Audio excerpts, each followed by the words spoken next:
Welcome to Wood Talk Sports. We have a very special episode for you today of Wood Talks Takes, a show where we talk sports and we give you our takes. I'm Bryce Norwood. And I'm Cameron Young. And today we've got 3 topics for you guys. And we're going to start off right away with the most recent one of national news. The Super Bowl took place this Sunday, and the Philadelphia Eagles hoisted the Lombardi Trophy after winning 40-22.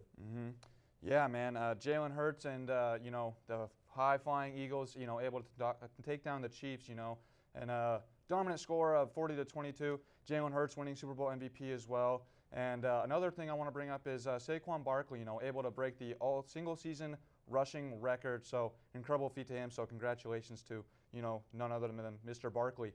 But what do you think? What did you think about the game, Bryce? For me, I want to give a big praise to Nick Sirianni. The team was 2-2 going into their bye week, and they had a big change. Their only loss to the Washington Commanders in Washington, and it came down to a last-second play, and Jalen Hurts was hurt. So I think it's very impressive what they were able to do in the postseason. They kind of had a couple close games, especially that Rams game, but they were able to dominate their final 2 games, and the defense really dominated. I mean, you got Josh Sweat, 2.5 sacks. You have their whole defense having 6 sacks in total without blitzing a single time. That is, if I'm not mistaken, the most sacks in a postseason game with 0 blitzes. It was very impressive. Quite the performance put on by Vic Fangio, for sure.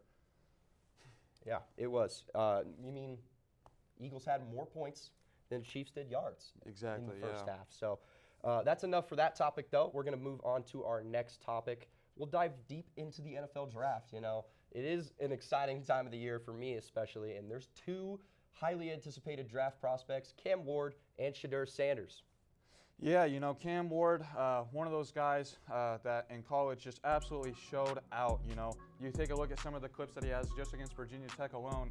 I mean, the dude's able to beat you over the air and beat you on the ground. He led the nation respectfully in passing touchdowns and total touchdowns this season, also breaking the record in NCAA for, the most passing touchdowns start of the career. So just absolutely incredible stuff from Cam Ward. I can see him definitely being a strong addition to any team that takes him. Oh, I completely agree. I think his ability to extend plays with his legs outside of the pocket is very impressive. I think the fact that he is able to not only do that, but also be able to take it past line of scrimmage and make plays out of that when there's multiple defenders in front of him is also very impressive. Yeah. But we can't forget about Shedeur Sanders. Shedeur Sanders has hype for a reason. There's a reason that he is being talked in this draft class. People really like to kind of bash him because of the fact that he's Deion Sanders' kid. And I think that's very disrespectful to his game. He led the nation in completion percentage with 74%, and his deep ball accuracy is one of the most impressive deep ball accuracies I've seen out of a college player in a while. I mean, he knows he's got athletes, so he's going to get them the ball, and that's very impressive from Shedeur. My only concern is he does have a little bit of tendencies to kind of force it into tight windows at times, which does work in your favor when it comes to certain scenarios. But in the NFL, that may not slide sometimes, and he does like to extend plays a little too much, which when you're going against guys like Myles Garrett, Micah Parsons, that could be a big detriment. Yeah, and Shedeur able to lead the nation in a completion percentage, completing 74% of his passes. So like you said, he's either he's completing it to somebody, and it's just whether or not that's a deep touchdown or a pass to the other team. Oh yeah. Well, with that, we'll move on to our final topic, which going into the NFL offseason. The draft does happen, but there is free agency first. And Cam, who are some of your favorite players for this offseason period that might be changing teams? Yeah, like you said, a couple guys that I'm interested in are some of the dudes looking for trades, Myles Garrett and Deebo Samuel. Deebo Samuel getting the green light from the 49ers to, seek out a trade and look for somebody there. And then Myles Garrett, a lot going on there. So not really too sure what they want to do, whether they want to let him, seek a trade or if they want to try and, keep him there and hopefully someday bring a championship to the city of Cleveland. Of course, yeah. And I think a big thing for if Cleveland wants to keep Myles Garrett there, he wants another guy to rush the passer with, right? And that's where the draft comes in. They've got such a strong edge rushing class in the 2025 NFL draft, and that's where a guy like maybe Abdul Carter lands at number 2 to Cleveland to kind of keep him here, keep them in Cleveland, And alongside Abdul Carter, you got guys like Shamar Stewart, Nick Skirton.